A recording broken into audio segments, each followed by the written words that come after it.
తెలుసు నాకు, అక్కడికి కూడా వస్తున్నాను. బట్ శ్రీ విష్ణు గారు, మీ ప్రేమ కథ మాకు తెలుసు. అండ్ చెప్పండి, ఎవరు ప్రేమించారు, ఎవరు ప్రేమించాల్సి వచ్చింది, ఎలా జరిగింది, మీ రాంబాయిని మీరు ఎలా ఇంప్రెస్ చేశారు? ఎలా అంటే యాక్చువల్లీ మనం హానెస్ట్గా ఇది ఉంటే ఎవరి లవ్ అన్నా సక్సెస్ అవుతుంది. అలాగే నాది, నేను హానెస్ట్గానే లవ్ చేస్తే సక్సెస్ అయ్యింది. హానెస్టీతో లవ్ చేశారు, హానెస్టీతో పడేశారు మీరు. నేను ఇంకా మీరు మీ టైమింగ్తో పడేశారేమో అనుకున్నా.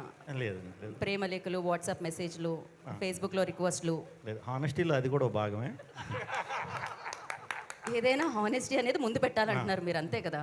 ఓకే, ఏదైనా హానెస్టీ. ఓకే, ఇప్పుడు రాంబాయికి ఒక పాట డెడికేట్ చేయాలి అంటే, మీ జీవితంలో ఉన్న రాంబాయికి, మా రాంబాయికి కాదు, సో ఏది చేస్తారు మీరు?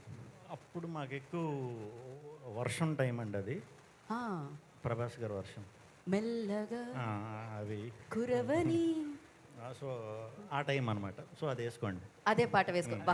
ఈ ఆన్సర్కి వెనకాల ఆ పాట వేసుకోండి, కాపీ రైట్స్ రాకపోతే. So thank you so much Shri Vishnu గారు. ఇప్పుడు మనం బ్లాక్ బస్టర్ డైరెక్టర్ దగ్గరికి వెళ్దాం.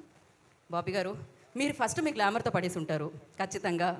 ఆయన ఎప్పుడు చూసినా అప్పుడే ఫ్రిడ్జ్లోంచి తీసిన సిమ్లా యాపిల్ పండులా ఉంటారు. ఆ గ్లోకి సీక్రెట్ ఏంటి అనేది నాకు ఇవాటికి తెలియదు. నేను ఇంత మేకప్ వేసుకున్నా వచ్చి చావదు. బట్ ఎస్, మీరు చెప్పండి. అఫ్కోర్స్ మీ అందంతో పడేశారు, అది వేరే విషయం, కానీ ఎలా పడేశారు? అప్పుడు అంత సీన్ లేదు, అప్పుడు నార్మల్గానే ఉండేవాడిని. యా, సో 9th క్లాస్ చదువుతున్న అమ్మాయిని ఇంటర్మీడియట్ ఫస్ట్ ఇయర్లో ఉన్న నేను లవ్ చేసి, లవ్ చేసేలాగా చేసి ఇండస్ట్రీకి వచ్చిన తర్వాత రైటర్ అయ్యి ప్రేమించి వాళ్ళ పెద్దలు ఒప్పించి పెళ్లి చేసుకున్నాను. ఓ మై గాడ్, ఇక్కడ తొమ్మిదో తరగతి ప్రేమ కథ అన్నమాట. తూనిగ లవ్ స్టోరీ. బట్ పెళ్లి చేసుకుంది మాత్రం తర్వాత, మేజర్ అయిన తర్వాత. 2002లో మొదలెట్టి 2011లో 2001. యా, డేట్ సరిగ్గా చెప్పకపోతే మళ్ళీ మా ఆవిడ ఇంటికి వెళ్ళిన తర్వాత బట్టలు బయటేస్తుంది.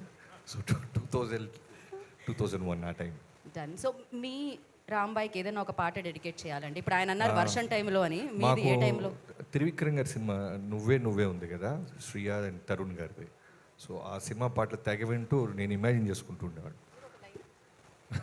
ఒక లైన్ మీరు చెప్పినా పర్వాలేదు. నేను పాడితే మొత్తం వెళ్ళిపోతారు, వద్దండి నేను తీస్తా. విజిల్ ఏంటిది? విజిల్కి నాకు తెలియదు. ఒక్కసారి విజిల్. బాబీ గారు ఒకసారి విజిల్ వేయాల్సిందే. విజిల్తో పాడతారా? విజిల్తో పాడాలి.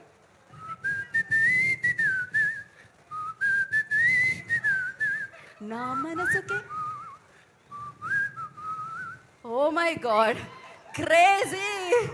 సో బాబీ గారు థ్యాంక్ యూ, శ్రీ విష్ణు గారు అండ్ కోన వెంకట గారు, వివిఎస్ రవి గారు థ్యాంక్ యూ సో మచ్. ఇప్పుడు నేను ఎవరిని వేదిక మీద రండి, ఎడిటర్ నరేష్ గారు అండ్ డిఓపి వాజద్ గారు, మీరు నాతో పాటు వేదిక మీదకి రండి. And lyricist